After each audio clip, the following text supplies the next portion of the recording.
हाँ जी बच्चों, क्या हाल चाल है। और हमारा जो उद्देश्य एकदम क्लियर है, कम समय ज़्यादा अंक प्राप्त करवाना। ठीक है, तो ज़्यादा बात नहीं करेंगे, बस इतना ही कहेंगे बच्चा कि इस वीडियो में हम लोग कम आपका समय लेंगे लेकिन ज़्यादा अंक दिलाने की पूरी हम कोशिश करेंगे। ठीक है, और देखो यहाँ पर हम इस वीडियो में जो हम लोग प्रैक्टिस करने वाले हैं, ठीक है, कुछ अलग तरीके से करेंगे। कुछ अलग तरीके करने का क्या मतलब है मास्टर जी? तो अलग करने का मतलब ये है कि हम लोग सेक्शन ए को पहले नहीं करेंगे। ऐसा क्यों? देख भाई, सेक्शन ए इसलिए नहीं करेंगे, उसके पीछे दो तीन रीजन है। पहला अगर रीजन हम ये दें, तो यदि हम लॉन्ग क्वेश्चन को पहले कर लेंगे तो ज़्यादा अंक, जो हमारे ज़्यादा अंक होते हैं उनको हम ज़्यादा से ज़्यादा सॉल्व कर चुके होंगे। पहला रीजन। दूसरा रीजन, जो हमारे लॉन्ग क्वेश्चन होते हैं उनमें हमें ऑप्शन मिलता है। फॉर एग्जाम्पल अगर 21 का ले, 20 नंबर 1 क्वेश्चन का एग्जाम्पल ले, तो 21 क्वेश्चन में हमको दो ऑप्शन आता है, चाहे आप ए वाला क्वेश्चन करिए चाहे बी वाला क्वेश्चन करिए। लेकिन सेक्शन ए में हमको ऑप्शन नहीं मिलता। जैसे क्वेश्चन नंबर 1 में, तो क्वेश्चन नंबर 1 में हमको ऑप्शन नहीं मिलता कि ए वाला करिए या फिर बी वाला करिए। ठीक है, तो पहला वजह वह हुआ। और उसके भी बहुत सारी वजह है, बात को समझिए। ज़्यादा यहाँ पर एक्सप्लेन करने की कोई टाइमिंग बेफालतू समय बर्बाद करेंगे हम लोग प्रैक्टिस करते हैं बच्चा। ठीक है, हमारे साथ मिलिए। और ऐसे भी सेक्शन बी पहले करें या फिर सेक्शन ए करें, हमें तो सभी का सभी क्या करना है, प्रैक्टिस करना है। तो प्रैक्टिस करते हैं, बट सजेशन बस इतना रहा हमारे तरफ से कि आप भी जब भी पेपर में लिखिएगा तो सेक्शन बी से ही करिएगा, क्योंकि सेक्शन बी से हमें ऑप्शन मिलता है, हमें हमारे ऊपर कोई प्रेशर नहीं होता है। ज़्यादा से ज़्यादा हम लोग क्वेश्चन सॉल्व कर लेते हैं तो हम फ्री माइंड हो जाते हैं। तो हम क्वेश्चन सेक्शन जो हमारा पहला है उसको हम अच्छे से कर पाते हैं। आई होप समझ पाए होगा मेरी बात को, मेरी फीलिंग को। अब हम लोग चलते हैं, जो हमारा सेक्शन बी है उस क्वेश्चन को हम लोग बच्चा क्या करते हैं, देखते हैं। और यहाँ पर हमारा पहला क्वेश्चन है। पहला क्वेश्चन क्या है? भारत की आर्थिक और राजनीतिक स्थिति पर प्रथम विश्व युद्ध के प्रभाव का विश्लेषण कीजिए। कर देते हैं, क्या बात है। पहले यहाँ पर प्रथम युद्ध के बारे में बात कर ले ना। देखो, जो भी क्वेश्चन आएगा ना, पहले उसमें हम 2 लाइन 3 लाइन 4 लाइन अपने सोच के हिसाब से, अपने क्षमता के हिसाब से परिचय कर देंगे उसका। यहाँ पर हम पहले प्रथम युद्ध के बारे में बता दें। प्रथम युद्ध जो था बच्चा, उसको हम लोग दूसरे नाम से भी जानते हैं, जैसे कि ग्रेट वार या फिर ग्लोबल वार के नाम से भी जानते हैं। और यही नहीं, जो हमारा प्रथम युद्ध था कब से कब था भैया, तो देखो ईयर बहुत इंपॉर्टेंट है और एग्जैक्टली हमें डेट याद करने की कोई ज़रूरत नहीं, और आप डेट के पंचल्ले में पढ़ना भी मत। ठीक है, तो सिर्फ आप डेट देखो, सॉरी मतलब ईयर देखो। 1914 से लेकर बच्चा 1918 तक बच्चा ये युद्ध चला था। और इस युद्ध में क्या हुआ था, युद्ध है ना, वर्ल्ड वार युद्ध है। एक दो लोग नहीं मरेंगे भाई, कम से कम 1,70,00,000 क्या हुए थे इस युद्ध में, मर गए थे। ठीक है, और इसका जो युद्ध का जो बच्चा इंडिया में प्रभाव पड़ा था, राजनीतिक रूप से भी पड़ा था और आर्थिक, कहाँ गया, हाँ यहाँ आर्थिक रूप से भी प्रभाव पड़ा था। देखिए यहाँ पर हम क्या बात किए, पहले यहाँ बात की आर्थिक रूप से क्या प्रभाव पड़ा है, उसके बाद हम लोग बात करेंगे अगले स्लाइड में कि राजनीतिक क्या प्रभाव पड़ा। किसका प्रभाव बच्चा? प्रथम विश्व युद्ध का।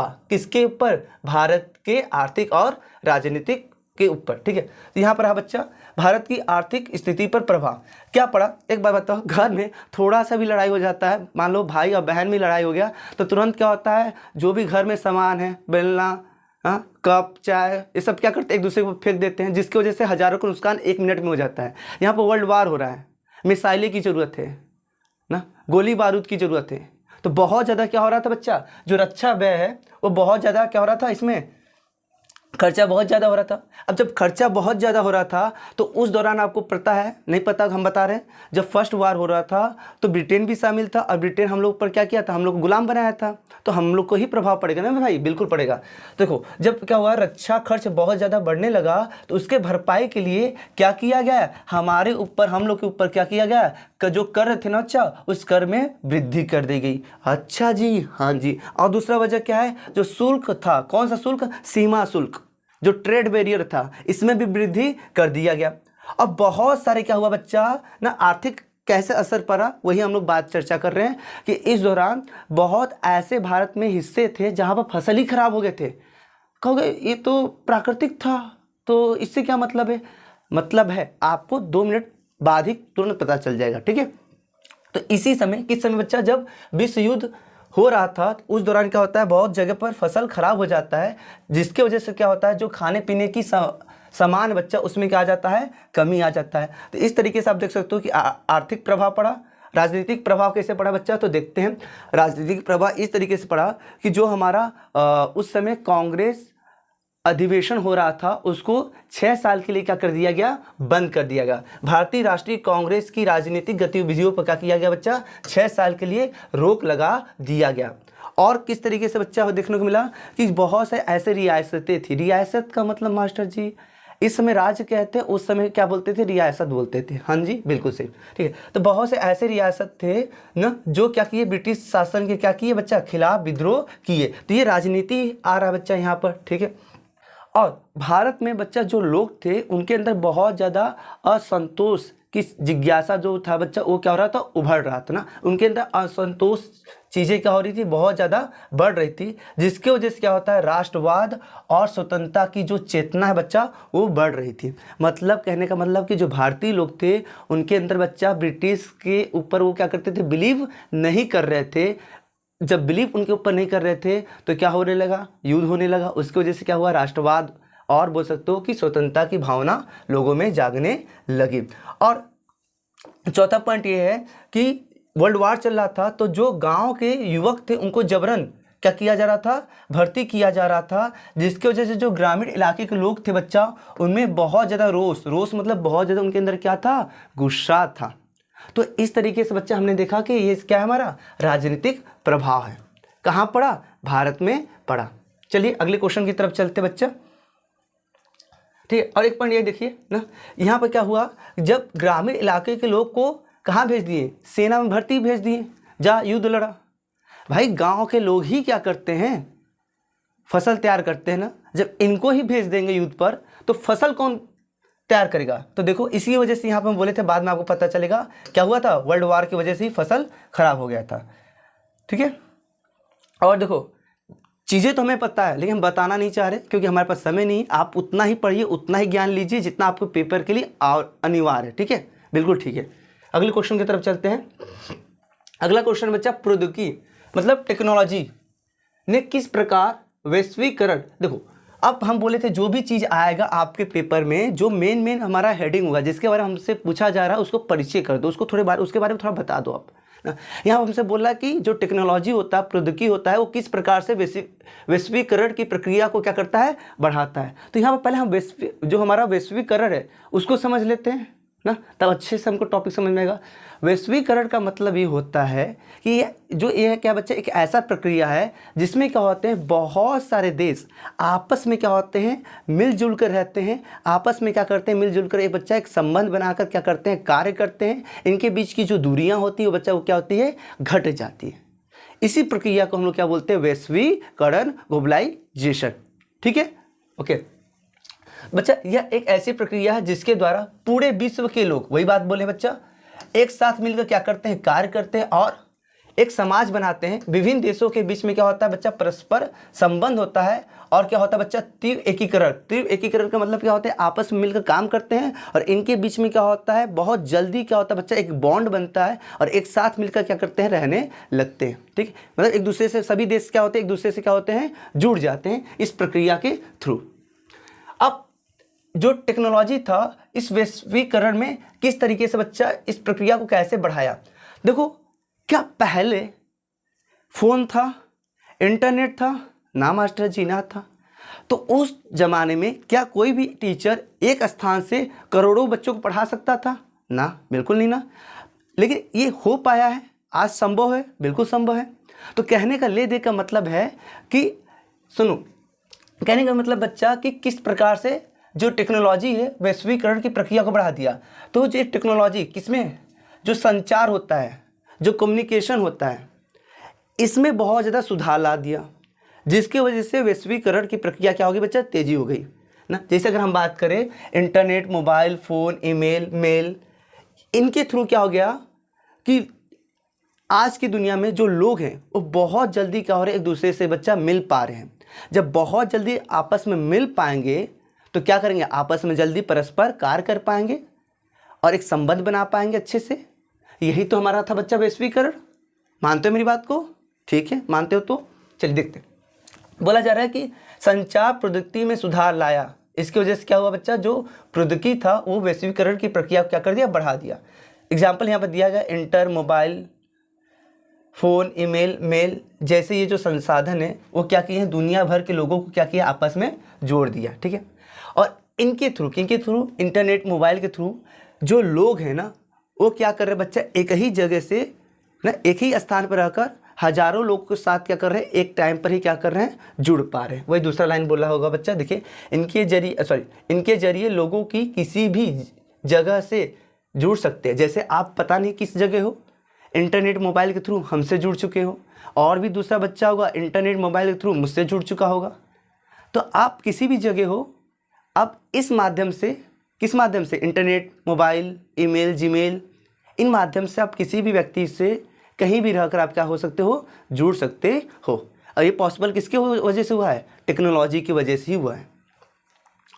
और संचार में टेक्नोलॉजी आने की वजह से क्या हुआ बच्चा, कि जो व्यापार है, जो शिक्षा है, जो संस्कृति बच्चा, इसके आदान प्रदान में क्या हो गया है, बढ़ोतरी हो गया ना। वही बोले थे पहले के ज़माने में, आज के 20 साल पहले कोई भी एक टीचर एक जगह बैठकर करोड़ों बच्चों को एक साथ नहीं पढ़ा सकता था, but now it is possible in present time. ये पॉसिबल है मेरे भाई।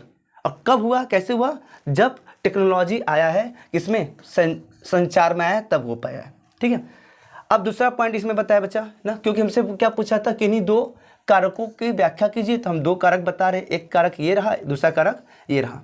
परिवहन में सुधार आया है, परिवहन के टेक्नोलॉजी में सुधार आया है, जिसकी वजह से वैश्वीकरण और तेज़ी से बढ़ गया मेरे भाई ना। पहले एक जगह से दूसरी जगह में जाने में बहुत दिक्कत होता था, बहुत टाइम टेकन लेता था, लेकिन आज पल भर में पता नहीं लोग कहाँ से कहाँ चले जा रहे हैं। पल भर में लोग इंडिया से बच्चा इंग्लैंड चले जा रहे हैं। तो जब एक स्थान से आप जल्दी जल्दी अन्य स्थान पर जाओगे तो क्या होगा, लोगों से मिलोगे, लोगों में आपके क्या होगा, संबंध बनेगा, वैश्वीकरण ज़्यादा से ज़्यादा होगा, हाँ ज़्यादा होगा। ठीक है, हवाई यात्रा, शिपिंग और अन्य पर्यावरण, ये जो बच्चा, इन साधनों की वजह से क्या हुआ है कि जो लोगों की आवाजाही यानी आने जाने का, और बच्चा ये जो आने जाने का जो सस्ता होता है पैसा, ये क्या हो गया है, बहुत ही सस्ता हो गया ना। ये शिपिंग, ये जो हवाई जहाज़ है, इसके वजह से लोग क्या कर रहे हैं, ज़्यादा से ज़्यादा एक स्थान से दूसरे स्थान आ जा पा रहे हैं, और आने जाने का जो रेट है वो क्या है बच्चा, बहुत ज़्यादा सस्ता हो गया। ठीक है, और पर्यावरण में टेक्नोलॉजी आने की वजह से क्या हो गया है कि जो अंतर्राष्ट्रीय व्यापार है और जो पर्यटन है, इनमें भी बच्चा क्या हो गया, बढ़ोतरी हो गया है। और क्या बोल रहा है कि कंटेनरों के इस्तेमाल से क्या हुआ है, बंदरगाहों की हैंडलिंग जो लागत होती है बच्चा, उसमें कमी आ गई है। चलते बच्चा अगले क्वेश्चन की तरफ। अगला 22वां क्वेश्चन बच्चा, लोकतंत्र सभी सामाजिक, आर्थिक और राजनीतिक समस्याओं का समाधान करता है, इस कथन को तर्क सहित पुष्टि कीजिए। हाँ भाई, जो लोकतंत्र होता है वो क्या करता है, सामाजिक रूप से, आर्थिक रूप से और राजनीतिक रूप से क्या करता है, जो भी समस्या है उसका समाधान करता है। चलिए एक एक पॉइंट समझते हैं कैसे। तो जो लोकतंत्र बच्चा सामाजिक समस्याओं का क्या करता है, लोकतंत्र समाधान करता है। कैसे, देखो बच्चा समझते हैं। जो लोकतंत्र में क्या होता है कि जो अलग अलग समुदाय हैं उनको क्या होता है, समान अधिकार दिया जाता है, किसी के साथ अन्याय नहीं किया जाता है। तो यहाँ पर क्या हो रहा है, यहाँ पर पहला पॉइंट ये बोल रहा है कि लोकतंत्र में सामाजिक विविधता को क्या किया जाता है, सम्मानित किया जाता है। यानी हमारे लोकतंत्र में जितने भी क्या है, अलग अलग समुदाय हैं। विविधता का मतलब होता है बच्चा भिन्न। हमारे समुदाय में, हमारे समाज में बहुत ही अलग अलग भिन्न समूह के लोग रहते हैं ना, बिल्कुल रहते हैं। तो लोकतंत्र में जो सामाजिक विविधता है उसको क्या, उनको क्या मिलता है बच्चा, सभी को क्या मिलता है, सम्मान मिलता है। ये पॉइंट पहला यही कह रहा है। दूसरा पॉइंट बच्चा ये बोल रहा है कि हमारे समाज में जो बहुत सारे विभिन्नता है देखने को मिलता है, इनको संभालता भी है कौन, लोकतंत्र बच्चा। ठीक है, दूसरा पॉइंट ये है, लोकतांत्रिक शासन व्यवस्था विभिन्न सामाजिक विभाजन को क्या करती है, संभालती है। किसी को छूट नहीं देता कि आप उसको जाओ मारो पीटो लड़ाई झगड़ा करो, ऐसा भी बिल्कुल नहीं होता हमारे लोकतंत्र में। ठीक है, तीसरा बच्चा पॉइंट क्या है, सामाजिक टकराव ना, और यही नहीं, सिर्फ संभालता नहीं, रोकता भी है ना। जो समाज में टकराव होने वाला है या फिर जो क्या होने वाला है, हिंसा होने वाला है बच्चा, उसको क्या करता है, कम कर देता है। कौन कम कर देता है बच्चा, लोकतंत्र कम कर देता है। और राजनीतिक समस्याओं का समाधान किस प्रकार से करता है बच्चा, तो ध्यान से देखिए, चाहे बहुमत या फिर चाहे अल्पमत राजनीतिक दल हो, दोनों को क्या करता है बच्चा, बराबर अधिकार देता है। ठीक है, तो ये पहला पॉइंट बोल रहा है लोकतंत्र में बहुमत और अल्पमत दोनों राजनीतिक दलों का क्या होता है, महत्वपूर्ण स्थान होता है। ठीक है, जैसे जो पार्टी जीत गया है, बहुमत से पार्टी क्या होता है, जीत जाता है, वो क्या करता है, देश को चलाता है। वहीं जो अल्पमत है वो देश को नहीं चला पाता है, लेकिन जो अल्पमत पार्टी है वो क्या करता है बच्चा, जो बहुमत पार्टी होता है उसका, अगर वो बहुमत पार्टी क्या कर रहा है, कोई गलत काम कर रहा है, तो अल्पमत जो पार्टी उसका क्या करता है, विरोध करता है। तो हमारे संविधान में या फिर बोल सकते हो जहाँ भी लोकतंत्र होता है वहाँ पर अल्पमत हो या फिर बहुमत हो, दोनों को क्या मिलता है बच्चा, समान अधिकार मिलता है, दोनों को क्या होता है, महत्वपूर्ण स्थान होता है। ठीक है, और बच्चा क्या है कि लोकतंत्र में क्या होता है, सभी नागरिक क्या कर सकते हैं, अपने अनुसार किसको चुन सकते हैं, सरकार को चुन सकते हैं, और सभी लोगों को क्या, सभी नागरिकों को क्या होता है बच्चा, समान अधिकार मिलता है। ठीक है, और आर्थिक रूप से कैसे बच्चा समस्याओं का समाधान करता है लोकतंत्र, तो देखो क्या होता है कि जहाँ भी लोकतंत्र होता है देश, वहाँ पर क्या होता है, जो सरकार होता है वो निम्न समूहों को क्या करता है, निम्न समूह का मतलब कि जो बहुत ज़्यादा ऐसा समूह जो जस्ट लाइक अगर इंडिया की बात करें, जो ST SC है, ये समूह जो बहुत ज़्यादा गरीब होते हैं उनको क्या करता है बच्चा, आर्थिक क्या बोल सकते हो कि सपोर्ट भी देता है। कैसे, तो आपने कहीं ना कहीं नाम सुना होगा इंदिरा गांधी निवास, ये क्या आर्थिक बोल सकते हो कि सपोर्ट ही तो करता है गवर्नमेंट। तो लोकतंत्र में आर्थिक समस्याओं के समाधान के लिए क्या करते हैं, बहुत से क्या किया जाता है, नीतियाँ योजना बनाई जाती है। जस्ट लाइक एग्जाम्पल अगर हम बात करें तो इंदिरा गांधी निवास। और बच्चा क्या है कि लोकतंत्र में क्या होता है, जो निम्न जातियाँ, जस्ट लाइक अगर एग्जाम्पल लें इंडिया की, तो ये जो हमारे ST हैं या फिर जो हमारे क्या है SC हैं, इनको क्या होता है, शिक्षा में क्या होता है, कमी फीस लिया जाता है। अगर आप विश्वास न करो, कभी भी अगर कोई भी क्या होता है, गवर्नमेंट जो क्या होता है वैकेंसी आता है, तो उसके फॉर्म को फिलअप करने के लिए ST SC के लिए क्या किया जाता है बता, उस फॉर्म को फिलअप करने के लिए कम से कम क्या किया जाता है, उनसे पैसा लिया जाता है। ठीक है, अगला क्वेश्चन बच्चा, राजनीतिक दलों के 4 महत्वपूर्ण कार्यों का उल्लेखन कीजिए। काम तो हम बाद में बताएंगे, पहले हम ये समझ लेते हैं कि राजनीतिक दल होता क्या है ना। राजनीतिक दल यानी पॉलिटिक्स पार्टी के बारे में बात कर रहे हैं। पॉलिटिक्स पार्टी क्या है भाई, नेताओं का क्या है, समूह है, जिसका उद्देश्य ही क्या होता है मेरे भाई, चुनाव जीतना। ठीक है, तो राजनीतिक दल का अर्थ है लोगों के एक ऐसे संगठित समूह से जिनका प्रमुख उद्देश्य क्या होता है बच्चा, सरकार में राजनीतिक सत्ता हासिल करना, और इस सत्ता को हासिल करने के लोग क्या करते हैं, चुनाव लड़ते हैं। ये समझ लिए, हम किसको समझ लिए, राजनीतिक दल को समझ लिए। अब इनके काम को समझ लेते हैं। अब राजनीतिक दल में होता कौन है, लीडर्स, नेता लोग होते हैं, वही तो काम करेंगे कि राजनीतिक पॉलिटिक्स पार्टी काम करेगा, नाम तो काम नहीं करेगा ना, उसके अंदर जो है लोग वो काम करेंगे। आप बस देख लो कि नेता लोग आखिर काम क्या करते हैं। तो बच्चा हमारे देश में जो नियम बनता है ना, उसके निर्णय में बहुत अहम रोल प्ले करते हैं। कहो कैसे, तो भाई देखो कोई भी नियम बनता है तो पहले विधायक में आता है, उसको पास किया जाता है, तब वो नियम क्या होता है, पारित होता है, और हम लोग के ऊपर क्या होता है, लगता है, लागू होता है ना। तो पहला पॉइंट ये बोल रहा है मेरे भाई, देश के कानून निर्माण में क्या होता है, पार्टियों का बहुत ज़्यादा क्या होता है, निर्णायक भूमिका होता है। ठीक है, यही पढ़ लेना बच्चा, आपको यही मिलेगा। ठीक है, दूसरा बच्चा कि जो पार्टी हार जाता है वो क्या करता है, जो क्या है, सत्तारूढ़ शासक, यानी जो पार्टी क्या कर चुके हैं, जीत चुके हैं, उसके विरुद्ध में क्या करता है, अहम भूमिका निभाता है। कौन बच्चा, जो पार्टी चुनाव में हार गया है।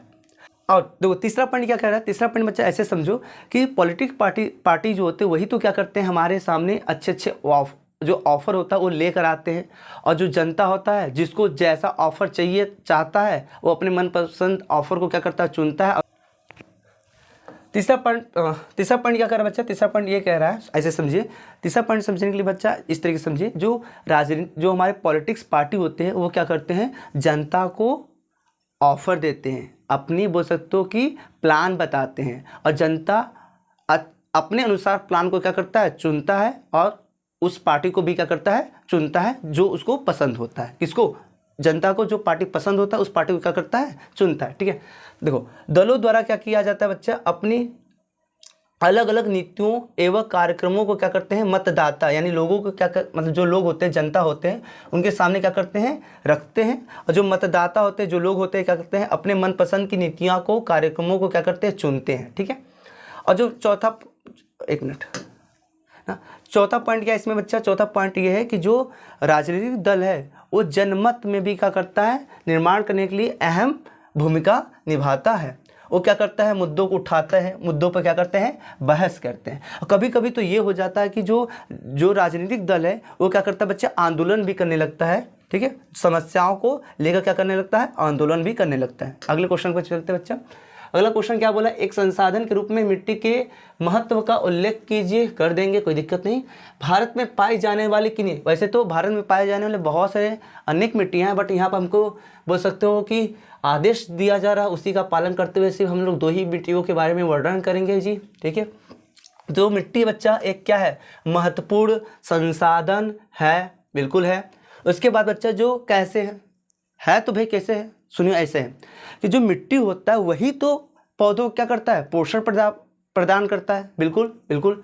तो यह पौधों को क्या करता है बच्चा, बढ़ाने के लिए पोषण तत्व क्या करता है बच्चा, देता है। कौन, मिट्टी। और मिट्टी के बिना मानव का जीवन है बच्चा, वो जीना संभव नहीं है। अब कहोगे ऐसा मिट्टी से क्या मतलब है, सुनो देखो, मिट्टी रहेगा तभी पौधा रहेगा, अब पौधा रहेंगे तभी हम लोग रह पाएंगे। भाई हम लोग फल फ्रूट सब्जियाँ कहाँ से खाएंगे, अनाज कहाँ से खाएंगे, जब पेड़ नहीं रहेंगे तो हम लोग ऐसे ही टाटा फीस हो जाएंगे। तो मिट्टी जो है इसके बिना मानव का जो जीवन है बच्चा वो संभव नहीं है। ठीक है, और इनके बारे में और अच्छे से डिटेल में जानते हैं क्या, कि मिट्टी से ही हमको क्या मिलता है, सब्जी फल। ये तो सिंपल सी बात है, आप भी जानते हैं, इसमें कौन सी बड़ी बात है। ठीक है, और मिट्टी क्या करता है बच्चा, जो जल होता है, जो पानी होता है, उसको क्या करता है, अंदर क्या करता है, छानता है ना। जब बहुत ज़्यादा बारिश होता है तो इस बारिश की जो पानी होता है उसको क्या करता है, निरंतर करता है। ठीक है, नियंत्रित करता है। और बच्चा सबसे पॉइंट ये, आप चौथा पॉइंट इसको बनाना चाहो तो बना सकते हो। पारिस्थिति यानी जो हमारा इकोसिस्टम होता है उसको मजबूत जो बनाता है वो मिट्टी के द्वारा ही बन पाता है।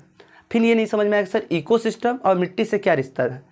भाई अगर फिर से वही बात है, मिट्टी नहीं तो पेड़ नहीं, पेड़ नहीं तो हम नहीं, या फिर एनिमल नहीं। जब एनिमल ही नहीं और प्लांट ही नहीं तो इकोसिस्टम कहाँ का रह पाएगा, इकोसिस्टम नहीं रह पाएगा। तो मिट्टी जो होता है वो पारिस्थितिकी यानी इकोसिस्टम को क्या करता है बच्चा, मजबूत बनाता है। ठीक है, भारत में ऐसे बहुत सारे क्या होते हैं, अनेक मिट्टियाँ पाई जाती हैं, लेकिन हमको 2 ही बताना था, हम 2 के बारे में वर्णन कर रहे बच्चा। एक जलोढ़ मृदा हो जाएगा और एक काली मिट्टी हो जाएगी। जो जलोढ़ मृदा होता है हमारे देश के लिए क्या होता है, बहुत ही ज़्यादा महत्वपूर्ण होता है। सिर्फ कह रहे नहीं, ये होता भी रियलिटी में, सिर्फ लिखावटी नहीं, ये इम्पॉर्टेंट होता है। क्यों, क्योंकि इस मिट्टी में बहुत ज़्यादा हाईली न्यूट्रिएंट्स पाए जाते हैं, बहुत ज़्यादा उच्च मात्रा में क्या पाया जाता है, पोषक तत्व पाया जाता है। अगर ज़्यादा पोषक तत्व पाया जाएगा तो पौधा क्या होंगे, अच्छा यहाँ पर ग्रो कर पाएंगे। और पौधा है अगर अच्छे से ग्रो कर पाएगा तो हमारा जो इकोसिस्टम है और जो हम हैं हम भी अच्छे से ग्रो कर पाएंगे और अच्छे से रह पाएंगे। और जो भारत में उत्तरी मैदान बच्चा, ये जो मैदान बना है किस मिट्टी के द्वारा बना है, तो जलोढ़ मृदा के द्वारा ही बना हुआ है। ठीक है, आपको अगर सर उत्तरी मैदान जलोढ़ मृदा से बना है, ये पॉइंट तो समझ में आया, लेकिन उत्तरी मैदान क्या होता है समझा रहे भाई ना। तो एक मैप के थ्रू हम समझाने की कोशिश कर रहे हैं आप लोग को, एक मैप का, अपना जो इंडिया मैप है उसी के थ्रू। ठीक है, ठीक है, बिल्कुल ठीक है। यहाँ पर हमने सर्च किया अपना प्यारा सा देश और उसका मैप, यहाँ पर हमने सर्च किया और यहाँ पर आ भी दिया। ठीक है,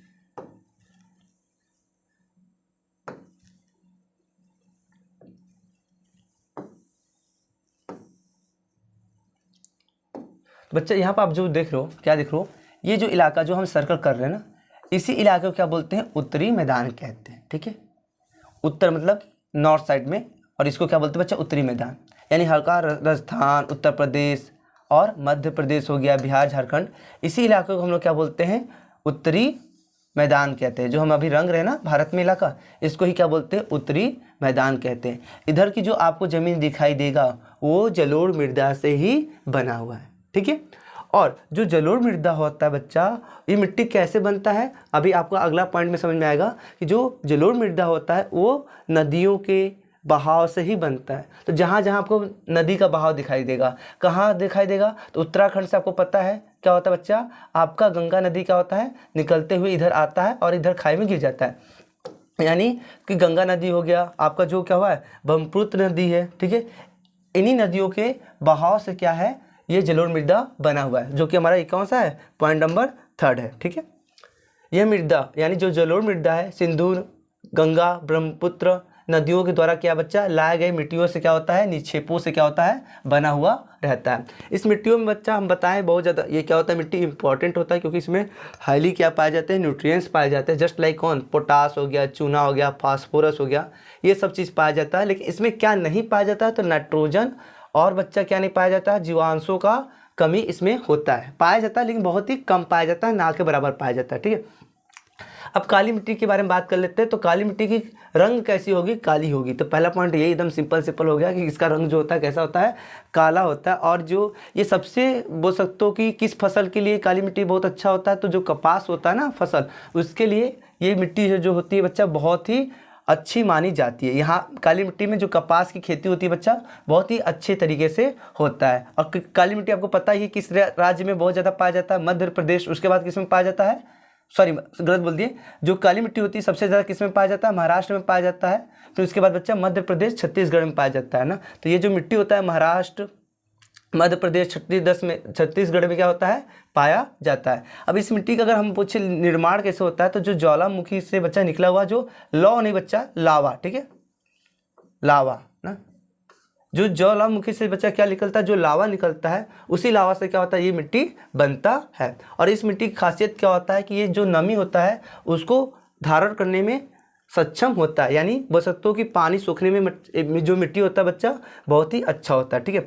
और इस मिट्टी का अगर पहचान करना चाहते हो तो गर्मियों में अगर आप घूम रहे हो और आपको मिट्टी के बीच में आपको दरार दिखाने लगे तो समझ लेना वो कौन सा मिट्टी होगा, काली मिट्टी होगा ना। तो गर्मी और शुष्क के मौसम में बच्चा क्या होता है, इन मिट्टियों में क्या होता है, लंबी लंबी और गहरी क्या होती है, दरारें पड़ जाती हैं। अगला क्वेश्चन बच्चा, विदेशी व्यापार से आप क्या समझते हो, विदेशी व्यापार को अनुकूल बनाने के लिए कोई 2 सुझाव दीजिए। देते हैं सुझाव देने में हम लोग तो आगे ही हैं ठीक है।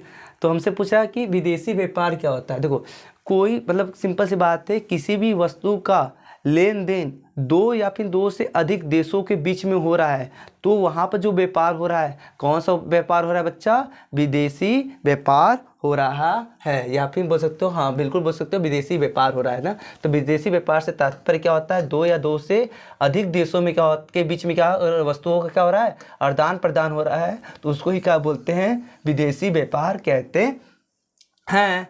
और उसके बाद क्या बोल रहा है बच्चा कि विदेशी व्यापार को अनुकूल बनाने के लिए कोई 2 सुझाव दे रहे हैं। देखो ये आपका कम से कम कितने नंबर में आया, 4 नंबर में आया है। तो सिर्फ 2 लाइन लिख के आ जाओगे काम नहीं चलेगा ना। तो विदेशी व्यापार से क्या फ़ायदा होता है वो भी 2-3 पॉइंट आप मेंशन कर दो। तो विदेशी व्यापार से क्या होता है, अर्थव्यवस्था में काफ़ी क्या होता है बच्चा, ज़्यादा फायदा होता है। हाँ सिंपल बात है, कोई बाहर का देश आएगा हमारे यहाँ व्यापार करेगा तो हमें भी कुछ देकर ही जाएगा। तो जो अर्थव्यवस्था होता है वो क्या होता है बच्चा, बहुत ही अच्छा बढ़ जाता है। और बाहर का कोई भी देश का कंपनी आएगा हमारे यहाँ क्या करेगा, अगर व्यापार करेगा तो रोज़गार भी हम लोग को देगा, यानी रोज़गार की बढ़ोतरी क्या हो जाती है। और विदेश का व्यापार अगर हमारे यहाँ हो रहा है तो हमें क्या मिलेगा, विदेशी जो मुद्रा होता है वो भी मिलता है बच्चा।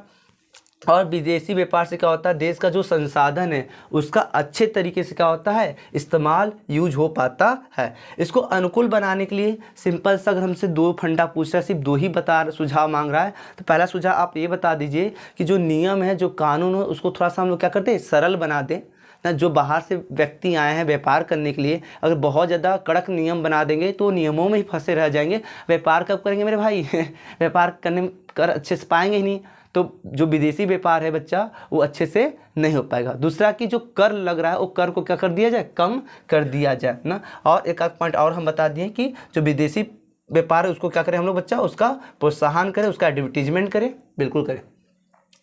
अगला क्वेश्चन बच्चा, भारतीय कृषि पर वैश्वीकरण ना। आप देखो वैश्वीकरण के बारे में आपको नहीं बताया जाएगा क्योंकि पहले डिस्कस कर चुका गया है इस वीडियो में। तो भारत कृषि पर वैश्वीकरण के प्रभाव का टिप्पणी कीजिए, कर देते हैं टिप्पणी। तो देखो जो वैश्वीकरण था भारत कृषि पर बच्चा, वो पॉजिटिव और निगेटिव यानी बोल सकते हो कि सकारात्मक और नकारात्मक दोनों तरीके से क्या होता है, प्रभाव पड़ता है। पहले हम लोग पॉजिटिव जो प्रभाव होता है वो देख लेते हैं कि वैश्वीकरण का क्या प्रभाव पड़ा था भारतीय कृषि पर। तो भारतीय कृषि में क्या हुआ बच्चा, वैश्वीकरण की वजह से आधुनिक तकनीक का हमने क्या किया बच्चा, प्रयोग करना शुरू कर दिया। जब आधुनिक तकनीक का हम ज़्यादा से ज़्यादा प्रयोग करेंगे तो उत्पादन ज़्यादा होगा भाई साहब, बिल्कुल होगा मास्टर। अब केवल उत्पादन बहुत अच्छे से नहीं हो पा रहा बच्चा, जो क्वालिटी होता है उस क्वालिटी में यानी गुणवत्ता में भी क्या होने लगा, बढ़ोतरी होने लगा।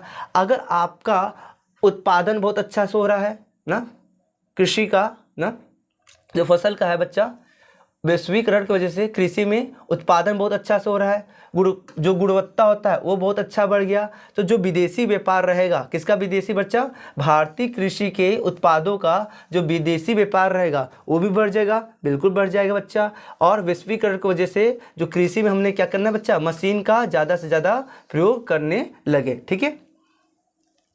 और इसका नकार बोल सकते हो निगेटिव जो है प्रभाव क्या पड़ा, तो देखो जो बड़े छोटे छोटे किसान थे उनको बड़े किसानों से, कारपोरेटर से बच्चा क्या करना पड़ता था, कंपटीशन करना पड़ता था, ठीक है। और दूसरी बात क्या बच्चा कि इस वैश्वीकरण की वजह से जो मानव संसाधन है उनका उपयोग बहुत ही कम पड़ गया। नहीं समझ में आया ना, सुनो, पहले क्या होता था, लोग ही खेत को क्या करते थे बच्चा, जोतते थे। आप कौन बच्चा जोत रहा है, तो एक मशीन आ गया, ट्रैक्टर आ गया, एक दिन में क्या कर रहा है, हजारों एकड़ एक साथ ही क्या कर रहा है, उसका जोताई कर दे रहा है खेत का। तो जो मजदूर लगते थे खेतों में, अब वो मजदूर बच्चा नहीं लग रहे हैं। तो मानव संसाधन की कमी हो गई है, हाँ मास्टर हो गई है, ठीक है। और क्या हो गया बच्चा कि जो भारत का जो कृषि उत्पाद की कीमत होता है वो अंतर्राष्ट्रीय बाजारों से क्या होने है बच्चा, उनके मुताबिक, उनके अनुसार क्या हो गया, बदलाव होने लगा, ठीक है। अगला क्वेश्चन है बच्चा, तृतीय क्षेत्रक अन्य क्षेत्रकों से कैसे भिन्न है, बताते हैं कैसे भिन्न है। देखो तृतीय क्षेत्रक को हम लोग सेवा क्षेत्रक यहाँ का होगा बच्चा, ठीक है, यहाँ पर का होगा। तृतीय क्षेत्र को बच्चा सेवा क्षेत्रक के नाम से जानते हैं। वहीं पर जो प्राथमिक क्षेत्रक होता है उसको कृषि क्षेत्रक, और जो द्वितीय क्षेत्रक होता है बच्चा उसको औद्योगिक क्षेत्रक के नाम से जानते हैं, ठीक है। और जो तृतीय क्षेत्रक होता है बच्चा, इसमें किस चीज़ का उत्पादन होता है, तो सेवा का उत्पादन होता है, या फिर बोल सकते हो जो तृतीय क्षेत्रक होता है इसमें सेवा प्रदान किया जाता है। लेकिन जो प्राथमिक क्षेत्रक होता है, जो द्वितीय क्षेत्रक होता है, इसमें वस्तुओं का आदान प्रदान किया जाता है, यानी वस्तुओं का किया जाता है, उत्पादन किया जाता है। यही बात यहाँ पर बच्चा लिखा होगा, हमें आपको ओरली बता दी, ठीक है। और जो तृतीय क्षेत्रक होता है बच्चा, इसका ज़्यादा से ज़्यादा रोल प्ले होता है कि किसमें ज़्यादा से ज़्यादा रोल प्ले होता है बच्चा, जो प्राथमिक क्षेत्रक है और जो द्वितीय क्षेत्रक है, इनके विकास में बहुत ज़्यादा रोल प्ले होता है। अब ये पॉइंट तुम लोग ओरली ऐसे समझ में नहीं आएगा जब हम एक एग्जाम्पल आपको सटीक न दें ना। समझिए एक किसान है ना, समझिए किसान है जो क्या कर रहा है, फसल तैयार कर रहा है। दिया जाए एग्जाम्पल, दिया जाए भाई, ठीक है, तैयार हो जाए एग्जाम्पल के लिए। ये नन्ना सा प्यारा सा कौन है अपना, ये हमारा है, कौन है, ये एक फार्मर है, एक क्या बच्चा, एक यह किसान है। मानते बात को, मानना ही पड़ेगा, ठीक है। जो क्या किया है, अच्छा सा क्या लगाया बच्चा, फसल लगाया। ये फसल किस चीज़ का है, मान लेते हैं फॉर द एग्जाम्पल बच्चा ना, ये जो है किसका फसल उगाया है, गेहूं का फसल उगाया। अब जो फसल बहुत अच्छा खासा हो गया, इस फसल को, गेहूं को क्या किया गया बच्चा, एक फैक्ट्री में ले गया। एक फैक्ट्री में हमने क्या किया बच्चा, ले गए, ऐसे समझिए डिजाइन है कुछ। ये क्या बच्चा, हमारा फैक्ट्री है, ठीक है। ये क्या है, फैक्ट्री है। डिजाइन वाला कोई मान लीजिए ऐसे करके, कोई क्या है ऐसे बना दिए, ये हमारा फैक्ट्री है। इस फैक्ट्री में क्या बन रहा है, इस फैक्ट्री में हमारा बनता है बच्चा बिस्किट। क्या बनता है बच्चा, बिस्किट बनता है। बन गया बिस्किट, बन गया। किसान गेहूं का उत्पादन कर दिया। अब इस गेहूं से एक इंसान था जिसने क्या किया, फैक्ट्री खोला, उस फैक्ट्री में किसका उत्पादन कर दिया बच्चा, बिस्कुट का उत्पादन कर दिया। अब कहोगे गेहूं से बिस्कुट का क्या रिश्ता बच्चा, तो कहीं ना कहीं बिस्किट बनाने के लिए गेहूं के आटा की जरूरत पड़ता है, हाँ जी जरूरत पड़ता है। तो लो यहाँ फसल, जो किसान था गेहूं तैयार कर दिया, ये गेहूं था बच्चा फैक्ट्री में गया, उससे क्या बन गया, बिस्किट बन गया। अब जो खेती बाड़ी होता है ना, जो कृषि सेक्टर होता है वो किस में आता है, प्राथमिक में आता है, यानी फर्स्ट रिप्रेजेंट कर दे रहे हैं। और जो फैक्ट्री वाला सेक्टर होता है वो किस में आता है बच्चा, सेकेंड में आता है, यानी द्वितीय क्षेत्रक में आता है। तृतीय क्षेत्रक में कौन आता है बच्चा, सेवा प्रदान करने वाला। यानी जो बिस्किट बना है उस बिस्किट को कहाँ ले जाना पड़ेगा, मार्केट में ले जाना पड़ेगा फैक्ट्री से। बोल भाई, जो बिस्किट क्या हुआ है फैक्ट्री में बना है, उस बिस्किट को कहाँ पर उतारना पड़ेगा? मार्केट में ले जाना पड़ेगा। मार्केट में किसके द्वारा जाएगा? किसी न किसी एक, बोल सकते हो, ड्राइवर के थ्रू ही जाएगा। और ड्राइवर क्या कर रहा है बच्चा? यहाँ पर सेवा प्रदान कर रहा है, यानी यहाँ पर कौन आ जाएगा? थर्ड हमारा क्या आ जाएगा? सेक्टर आ जाएगा। बाय द वे मान लीजिए यहाँ पर अगर थर्ड सेक्टर यानी ड्राइवर नहीं होगा तो बिस्कुट मार्केट में जा पाएगा। बिस्कुट मार्केट में जा पाएगा, इस फैक्ट्री में गेहूँ की जो खपत है बच्चा वो नहीं हो पाएगा। तो आप खुद ही देख सकते हो, चाहे प्राइमरी हो चाहे सेकेंडरी हो, इसका जो विकास है वो किस पर डिपेंड है?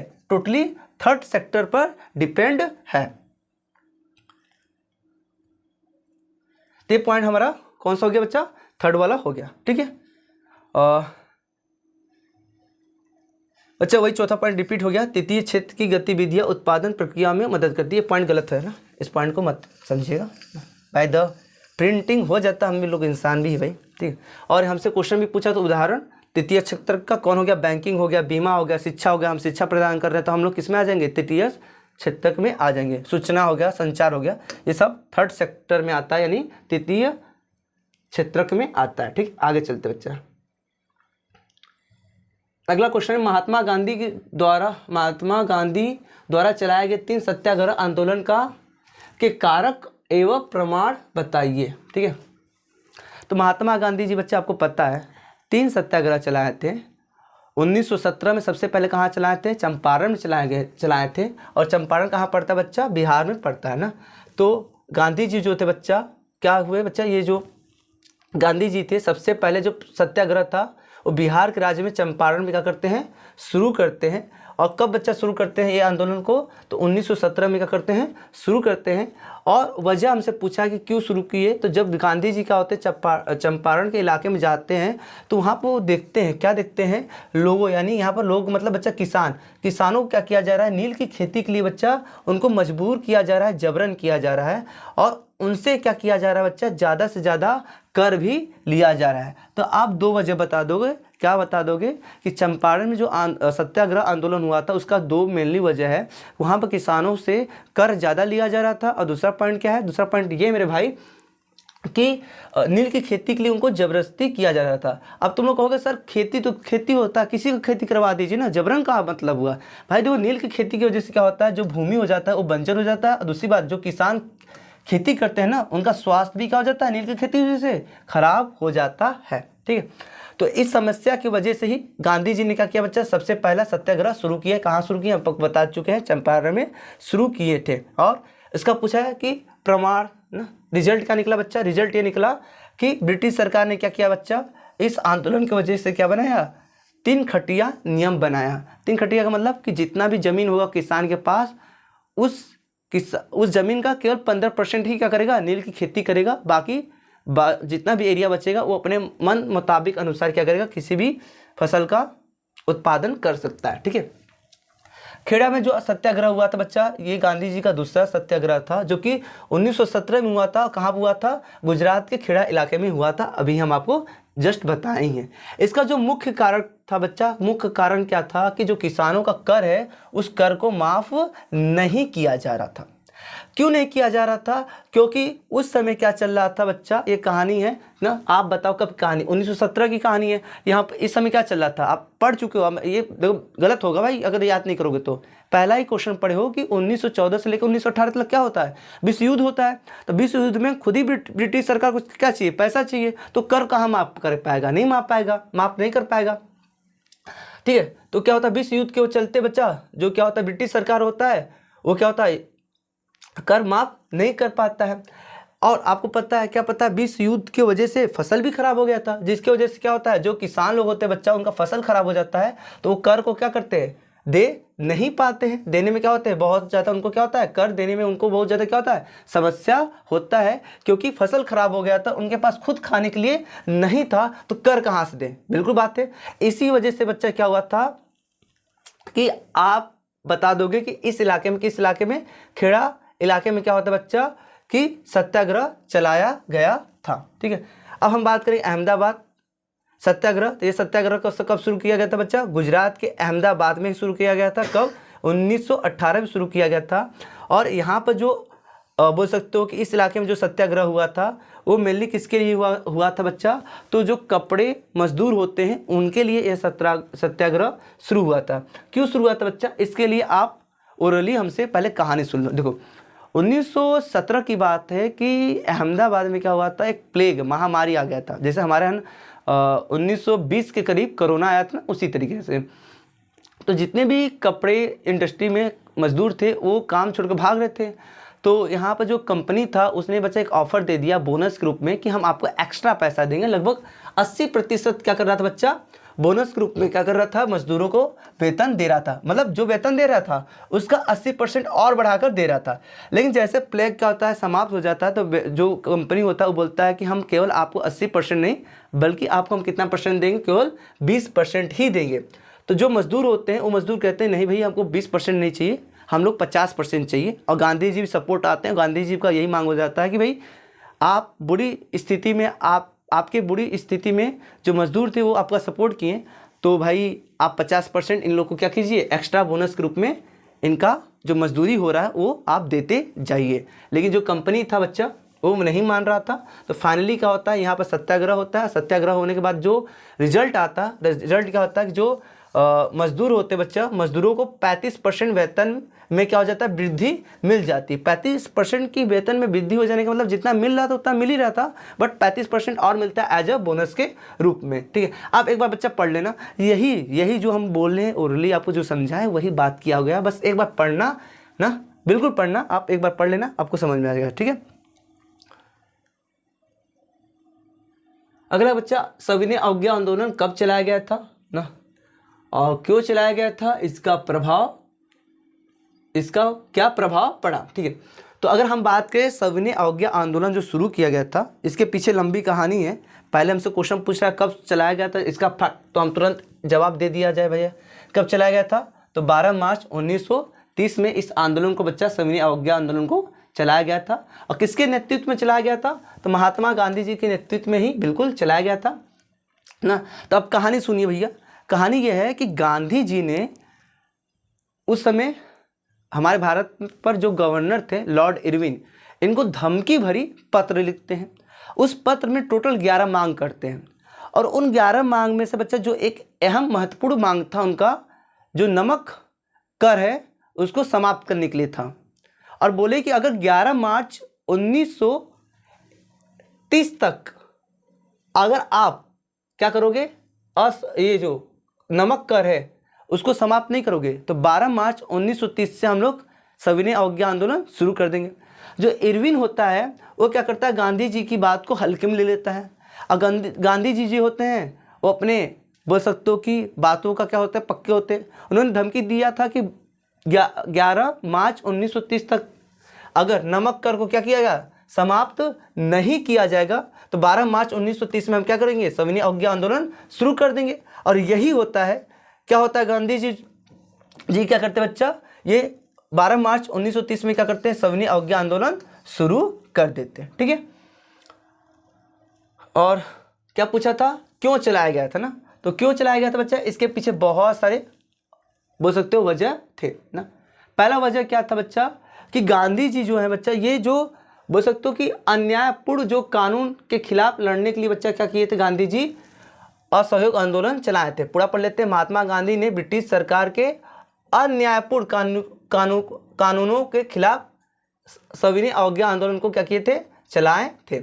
और इस आंदोलन चलाने का एक उद्देश्य ये भी था कि इस आंदोलन को चलाने की वजह से लोगों को क्या मिल जाए, आज़ादी मिल जाए। तो ये भी बहुत ज़्यादा क्या था बच्चा, दूसरा वजह इंपॉर्टेंट बन जाता है। तीसरा वजह मेन इंपॉर्टेंट वजह बन जाता है कि जो ब्रिटिश सरकार थी, इस ब्रिटिश सरकार का जो कानून है उस कानून का विरोध करना, उसके आदेशों का पालन नहीं करना, इसलिए इस आंदोलन को क्या किया गया था, चलाया गया था। और जो आपको पता है कि साइमन ना क्या हुआ था, मिशन का बच्चा विरोध करना, ये भी एक वजह हो गया था। ठीक है, और एक तो पॉइंट कहानी में आपको बता दी थी, क्या बता दी बच्चा, जो नमक कर था इसका भी विरोध करने के लिए सविनय अवज्ञा आंदोलन चलाया गया था। ठीक है बच्चों, तो हो गया है पॉइंट हमारा कंप्लीट। अब चलते हैं। और हम बोला था ना कि सविनय अवज्ञा आंदोलन जो चलाया गया था उसका प्रभाव इंडिया पर क्या पड़ता है, तो जो इंडिया में जो बच्चा जो समाज था उनके बीच में एकता क्या था बच्चा ना बोल सकते हो आपसी संबंध बढ़ गया था, ठीक है। और इस आंदोलन में महिलाओं को क्या करते हैं बच्चा, जो महिला होती हैं ये भी इस आंदोलन में क्या होती हैं, शामिल होते हैं, अपनी शक्तियों को क्या करती है, प्रदर्शन करती, अर्थात जो शक्तिकरण था महिलाओं का वो क्या हो गया था, बढ़ गया था। और जो ब्रिटिश सरकार का जो प्रशासन था ना, उनके प्रशासन को कमज़ोर किया गया इस आंदोलन के द्वारा। और लोगों के अंदर बच्चा इस आंदोलन के थ्रू स्वतंत्रता लाने की बोल सकते हो कि तैयारी की जा रही थी इसी आंदोलन के थ्रू। और इस आंदोलन के थ्रू बच्चा बहुत सारे नए नए नेता या फिर बोल सकते हो बहुत ज़्यादा नए नए क्या हुए बच्चा, राष्ट्रवाद तैयार हो रहे थे हमारे भारत में। ये रहा हमारा अगला पॉइंट, ठीक है। अगला क्वेश्चन बच्चा, भारत में चुनाव कभी कभी जातियों पर भी निर्भर करते हैं। हाँ जी निर्भर करते हैं, बट यहाँ पर पूछ रहा है क्यों, आंसर बताना पड़ा, हाँ या ना का आंसर नहीं चलेगा, ठीक है।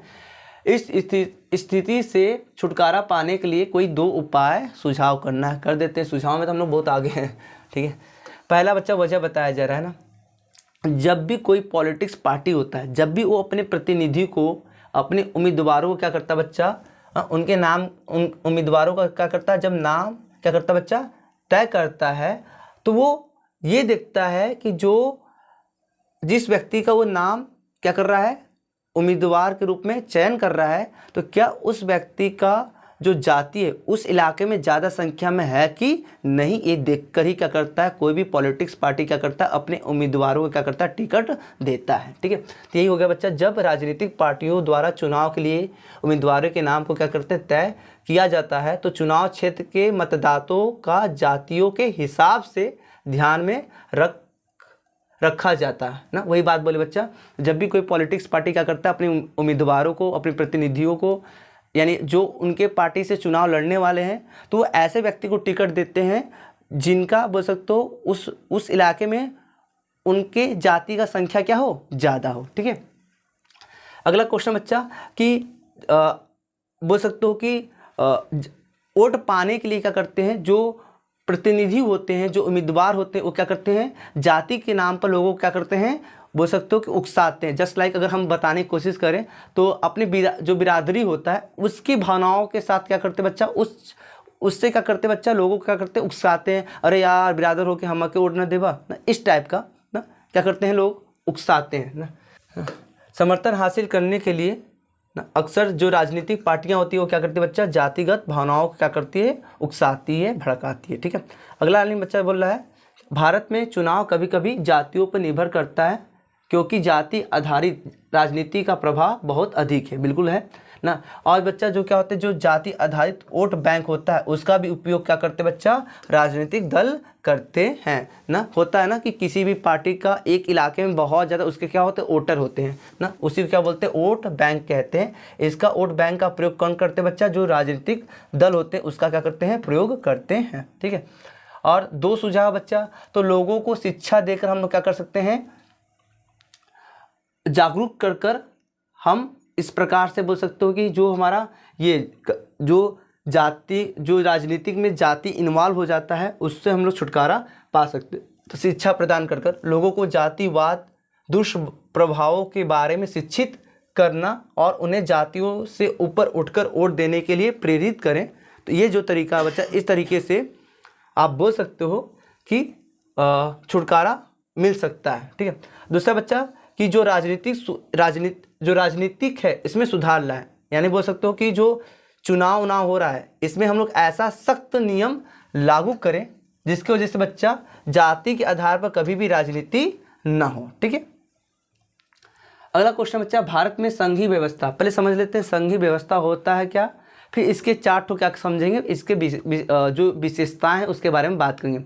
संघीय व्यवस्था का मतलब होता है एक ऐसा व्यवस्था जिसमें सत्ता को क्या किया जाए, 2 या 2 से अधिक सरकारों के बीच में क्या कर दिया जाए, बांट दिया जाए, यानी टोटली बोल सकते हो कि सत्ता का बंटवारा ही क्या कहलाता है, संघीय व्यवस्था कहलाता है। तो संघीय शासन व्यवस्था में क्या होता है, जो सत्ता होता है, सत्ता मतलब जो पावर बच्चा ना, वो 2 सरकारों के बीच में बांट दिया जाता है ना, 2 सरकारों के बीच में क्या किया जाता है, बांट दिया जाता है। आप बताओ हमारा जो देश है संघीय व्यवस्था है कि नहीं, है कि नहीं है भाई, क्योंकि आप देख सकते हो कि एक केंद्र सरकार है, एक राज्य सरकार है, उसके बाद एक स्थानीय सरकार भी हमारे देश में है, ठीक है। ठीक बताया भी गया, एक केंद्र सरकार, एक बच्चा दूसरा कौन है, राज्य सरकार है। और इसके जब ये समझ गए हम तो इसके 4 विशेषता समझने में हमको टाइम नहीं लगेगा, ठीक है। इस व्यवस्था में क्या होता है, 2 या 2 से अधिक स्तरों वाली सरकार होती है, बिल्कुल होती है। 2 स्तर मतलब बच्चा 2 लेवल, एक केंद्र और एक राज्य हो गया। 2 से अधिक बोला है तो एक स्थानीय सरकार भी होती है। इस व्यवस्था में एक ही नागरिक समूह पर अलग अलग स्तर की सरकार शासन करती है, बिल्कुल करती है भाई। देखो क्या होता है, हमारे ऊपर राज्य सरकार भी शासन कर रही है, यानी योगी जी भी हमारे ऊपर शासन कर रहे हैं, और मोदी जी तो कर ही रहे क्योंकि वो केंद्र सरकार है, ठीक है। तीसरा पॉइंट क्या बच्चा रहा है, किसी एक तारा में बच्चा स्तर होगा ना, क्या होगा, स्तर होगा ना। किसी एक स्तर की सरकार अकेले संविधान, किसी भी एक स्तर की सरकार ना, कोई भी अगर मौलिक जो बच्चा प्रावधान है उनमें बदलाव नहीं कर सकती है। दोनों सरकार के सहमति से ही, दोनों सरकार के बोल सकते हो कि राय विचार से ही क्या होगा बच्चा, जो मौलिक प्रावधान है उनमें कुछ चेंजेस हो सकता है, ठीक है।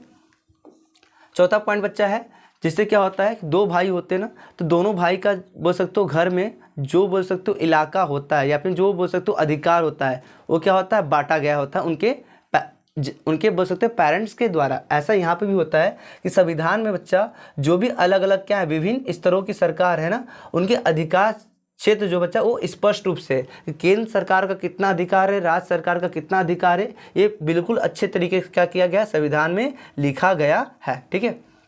अगले क्वेश्चन की तरफ पढ़ते बच्चा, चावल की खेती हेतु हमें क्या बताना, कुछ भौगोलिक दशाओं की विवेचना कीजिए, ठीक है। और भारत में किन्हीं 3 प्रमुख उत्पादकों क्षेत्र का उल्लेखन कीजिए ना। तो अगर हम बात करें बच्चा चावल की खेती के लिए जो भौगोलिक परिस्थिति चाहिए ना, वो क्या होना चाहिए कि 21 डिग्री सेल्सियस से लेकर 27 डिग्री सेल्सियस तक क्या होना चाहिए, टेम्परेचर होना चाहिए, तापमान होना चाहिए। और बारिश कितना हो बच्चा, 100 सेंटीमीटर तक क्या होना चाहिए, बारिश होना चाहिए। सालाना जो बारिश होना चाहिए चावल की खेती के लिए, वो कितना बारिश होना चाहिए, 100 सेंटीमीटर बारिश होना चाहिए सालाना, ठीक है। मौसम की बात करें तो मौसम कैसा होना चाहिए बच्चा, आर्द्रता होना चाहिए। और मिट्टी की बात करें चावल की खेती के लिए तो काली मिट्टी होना चाहिए, लाल मिट्टी होना चाहिए, और जो जलोढ़ मिट्टी होता है वो होना चाहिए। और चावल की खेती के लिए बच्चा बोल सकते हो कि अगर बारिश नहीं हो रहा बाय द वे तो ना, और चावल की खेती के लिए जब 100 सेंटीमीटर वर्षा चाहिए, इसका मतलब कि चावल खेती के लिए बहुत ज़्यादा पानी चाहिए। अर्थात इससे ये समझ सकते हो कि जो जल स्रोत हो सकता है चावल के लिए वो नदियाँ होंगी और क्या होंगी बच्चा, झीलें होंगी, ठीक है। और जो चावल की खेती होती है वो उत्तर और उत्तरी पूर्वी भारत के मैदान इलाकों में होता है ना। जब हम यही बोल दिए, क्या बोल दिए बच्चा कि ये जो चावल है वो किस मिट्टी पर होती है, जलोढ़ मिट्टी पर होती है। अब अभी आप जलोढ़ मिट्टी के बारे में पढ़ कर आए हो, आप ऐसा पढ़िए कि पूरा कॉन्सेप्ट आपके माइंड में चलता रहे ना। और जलोढ़ मिट्टी कहाँ पाया जाता है, उत्तरी मैदान में पाया जाता है, अभी हम समझिए। तो चावल की जो खेती बच्चा उत्तर और उत्तरी पूर्वी भारत के मैदान के इलाकों में होती है, और ये हमारा एग्जाम्पल रहा राज्य ना, किन किन राज्यों में होता है, ठीक है। और जो तटीय इलाके होते हैं, यानी जो कोस्टल एरिया हो गया, तटीय इलाका मतलब जहाँ पर समुद्री इलाके हैं भारत के ना, इस तटीय इलाकों पर क्या होता है बच्चा, आपको चावल की खेती देखने को मिलेगा। जलोढ़ मिट्टी वाले क्षेत्रों में चावल की पैदावार बच्चा क्या होती है, अच्छा होता है, ठीक है। और कम बारिश हो तो हमें क्या चाहिए, अच्छा सिंचाई चाहिए, अच्छा इरिगेशन चाहिए चावल के खेती के लिए, उगाने के लिए, ठीक है। और अगर बात करें जो भारत है बच्चा, चीन के बाद दुनिया में सबसे ज़्यादा जो चावल उत्पादक है देश, वो कौन है, भारत है। लेकिन चीन के बाद यानी बोल सकते हो भारत जो है दूसरे नंबर पर है, किस चीज़ के मामले में, चावल को उगाने के मामले में, ठीक है। और प्रथम कौन है, चीन है, ठीक है। और बच्चा जो चावल है बच्चा एक कौन सा फसल है, खरीफ फसल है, ठीक है। और उसके बाद अगर बात करें, क्या बात करें बच्चा, ये फिर से वही लाइन क्या हो गया बच्चा, रिपीट हो गया, ठीक है, कोई बात नहीं। तो हमारा ये जो था क्वेश्चन, ये क्या हुआ बच्चा, कंप्लीट हो गया। और बोला भारत में किन्हीं 3 प्रमुख उत्पादकों क्षेत्रों का उल्लेखन कीजिए। अच्छा, यहाँ पे लिखा गया है कि जो 3 जो बच्चा जो प्रमुख उत्पादक हैं चावल के राज्य, वो कौन है, पश्चिम बंगाल, उत्तर प्रदेश और पंजाब है, ठीक है। अगला क्वेश्चन है अभ्रक की उपयोगिता की विवेचना कीजिए और भारत में इसके किन्हीं 2 उत्पादक क्षेत्र का भी वर्णन कीजिए ना। देखो बच्चा, जो अभ्रक है वो क्या हमारा बच्चा बोल सकते हो कि एक खनिज है, यो एक कंपाउंड है, ठीक है। और इस कंपाउंड में, इस यौगिक में क्या क्या पाया जाता है? सिलिकॉन ना, मैग्नीशियम, कैल्शियम, पोटेशियम ये पाया जाता है, ठीक। और एल्युमिनियम भी अभ्रक में पाया जाता है, ठीक है। ये पॉइंट बच्चा आपका गलत है, ठीक, इसको मत पढ़ना, ठीक है। और जो अभ्रक है उसका रंग अगर बात करें तो हरा हो सकता है, लाल हो सकता है, पीला हो सकता है, भरा नहीं बच्चा, भूरा, ठीक है। और कैसा हो सकता है? भूरा रंग का अभ्रक पाया जा सकता है। और अभ्रक का एक खनिज होता है जिसका इस्तेमाल जो बच्चा अलग अलग क्षेत्रों में किया जाता है। और जो अभ्रक है वो बच्चा बोल सकते हो कि विद्युत रोधक होता है, यानी इलेक्ट्रिकल रेजिस्टेंस होता है, ठीक है। और बोल सकते हो कि जब तापमान ज़्यादा अधिक हो जाता है या फिर कम हो जाता है तो इस पर थोड़ा भी प्रभाव नहीं पड़ता। किस पर? अभ्रक जो होता है उस पर कोई भी प्रभाव नहीं पड़ता। इसलिए अभ्रक का जो उपयोग बच्चा विभिन्न या फिर बोल सकते हो बहुत सारे इलाकों क्षेत्रों में इसका प्रयोग किया जाता है। जैसे एग्जाम्पल में ले तो जो विद्युत उपकरण है इसमें प्रयोग किया जाता है, जैसे कंडेंसर हो गया, कंप्यूटर हो गया, टेलीफोन हो गया, डायमोनो हो गया, रेडियो हो गया, ठीक, मोटर हो गया, इंजन हो गया, ठीक है। इसमें क्या किया जाता है? अभ्रकों का प्रयोग किया जाता है। अरे नहीं, जो इमारत होते हैं इसमें भी अभ्रक का प्रयोग किया जाता है, जैसे खिड़की या फिर भट्टी हो गया, इसमें इसके लिए प्रयोग करते हैं। और जो सौंदर्य में भी क्या करते हैं? अभ्रक का प्रयोग करते हैं, जैसे आई लाइनर सुने होंगे नाम में भी। और बच्चा जो लिप ग्लास का मतलब जो लिपस्टिक होता है उसी को लिप ग्लास कहते हैं, इसमें भी अभ्रक का प्रयोग होता है, ठीक है। और यही नहीं बच्चा, जो दवाई होता है दवाई में भी अभ्रक का प्रयोग किया जाता है ना, अभ्रक का प्रयोग किया जाता है। जैसे पथरी हो गया, इस रोग से लड़ने के लिए अभ्रक का प्रयोग किया जाता है। और रंग बनाने के लिए भी क्या करते बच्चा? अभ्रक का प्रयोग कर सकते हैं। तो बहुत सारे क्षेत्रों में अभ्रक का प्रयोग होता है, ठीक है। और हमसे पूछा था कि 2 प्रमुख क्या बताइए? उत्पादक राज्य बताइए। तो जो प्रमुख बोल सकते हो 2 अभ्रक का उत्पादक राज्य हैं वो कौन है? राजस्थान और झारखंड है, ठीक है। अगला बच्चा, विश्व व्यापार संगठन की क्रियाकलापों का वर्णन कीजिए, ठीक है। तो जो विश्व व्यापार पहले क्या होता है पहले ये समझ लीजिए ना। तो बच्चा एक संगठन है जिसमें क्या होते हैं? बहुत सारे देश क्या होते हैं? आपस में क्या होते हैं? जुड़े होते हैं। और WTO के द्वारा क्या होता है बच्चा? एक नियम बनाया जाता है और उन नियमों का क्या करते हैं बच्चा? इस संगठन में जो भी, किस संगठन में? WTO में जो भी सदस्य क्या होते हैं? शामिल होते हैं, वो सदस्य क्या करते हैं? नियमों का पालन करते हैं। और WTO का स्थापना बोल सकते हो कब किया गया था? 1995 में किया गया था। और WTO का जो मुख्यालय बच्चा जेनेवा में है। जेनेवा कहाँ पर है? स्विट्जरलैंड में है, ठीक है। और बोल सकते हो बच्चा यहाँ पर जो ये पॉइंट हम लिखे हैं वो WTO के रिलेटेड हिस्ट्री से, यानी इनके इतिहास की कुछ कहानी है ना, ध्यान सुनो। जब द्वितीय विश्व युद्ध हुआ था तो उस दौरान पूरा जो व्यर्थ बोल सकते हो कि जो अर्थव्यवस्था था पूर्णतः चौपट हो गया था। जो व्यापार था वो पूरी तरह से क्या हो गया था? खराब हो गया था। तो जो अर्थव्यवस्था है, जो व्यापार है, उसको अच्छे तरीके से बनाने के लिए क्या किया गया? संगठन बनाया गया ना। और उस बोल सकते हो कि उस संगठन को बोल सकते हो हमने क्या नाम दिया बच्चा? ब्रिटेन वुड्स नाम का क्या किया गया बच्चा? एक संस्था बनाया गया। इस संस्था के द्वारा क्या किया गया? 3 और संस्था बनाए गए, जो कि कौन था बच्चा? IMF यानी अंतर्राष्ट्रीय मुद्रा कोष, WB यानी विश्व बैंक था, और एक ITO बनाया गया ना, यानी अंतर्राष्ट्रीय व्यापार संगठन। ध्यान सुनो, क्या हम बोले? हम ये बोले कि जो विश्व व्यापार संगठन यानी जो WTO है बच्चा, ये क्या करता है? एक ऐसा संगठन है जिसमें क्या होता है? व्यापार से रिलेटेड क्या होता है?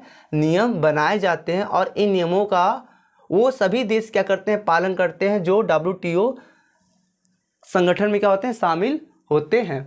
और इसका कब बनाया गया था? 1995 में बनाया गया था। और इसका जो मुख्यालय किसका? WTO का जो मुख्यालय कहाँ पर है? जेनेवा में है। और जो जेनेवा है वो कहाँ पर स्थित है बच्चा? तो स्विट्जरलैंड में स्थित है। यहाँ पर हम बोल सकते हो कि WTO से रिलेटेड आपको हिस्ट्री बता रहे, कहानी बता रहे। आपका मन करेगा तो पढ़ लेना, इंपॉर्टेंट उतना नहीं है, बट पढ़ लोगे, गहराई से पता रहेगा तो पेपर में अच्छे से नंबर लिख पाओगे, मतलब अच्छे से लिख पाओगे तो अच्छा नंबर मिल पाएगा, ठीक है। हम बोले जब सेकेंड वर्ल्ड वॉर समाप्त हो जाता है तो उसकी वजह से जो अर्थव्यवस्था था वो चौपट हो जाता है। जो व्यापार था बच्चा वो पूरी तरह से चौपट हो जाता है। तो विश्व में शांति बनाने के लिए ना, और जो व्यापारिक बोल सकते हो व्यवस्था होता है उसको अच्छा बनाने के लिए क्या किया जाता है, ब्रिटेन वुड्स नामक क्या किया जाता है, संस्था बनाया जाता है। और जिसकी वजह से क्या होता है, 3 ठो क्या बनता है बच्चा, 3 आर्थिक संस्था बनाया जाता है, IMF, WB और ITO। और ITO का आगे चलकर आप खुद ही देख लो, यहीं पे देख लो, ITO का बच्चा जो ITO था ना, यानी अंतर्राष्ट्रीय व्यापार संघ ITO, इसका नाम चेंज होकर क्या हो जाता है, गेट नाम पड़ जाता है, GATT ना। ITO जो था ITO, इसका नाम चेंज होकर क्या पड़ जाता है, गेट। फिर गेट का नाम चेंज होकर बच्चा क्या पड़ जाता है, WTO। पर इतना ही कहानी बताना था हमें जो हम यहाँ पर बता दिए। उसके बाद रिटर्न में लिखा गया बच्चा, एक बार हम साइड हो जा रहे हैं ना, अब स्क्रीनशॉट लेना चाहते तो ले लो और अच्छे तरीके से एक बार पढ़ लेना, आपको समझ में आ जाएगा, ठीक है। अब क्या बोल रहा है कुछ ये और WTO के बारे में। WTO का बच्चा काम भी पूछा था, तो WTO का क्या क्या काम है बच्चा ये देख लेते हैं।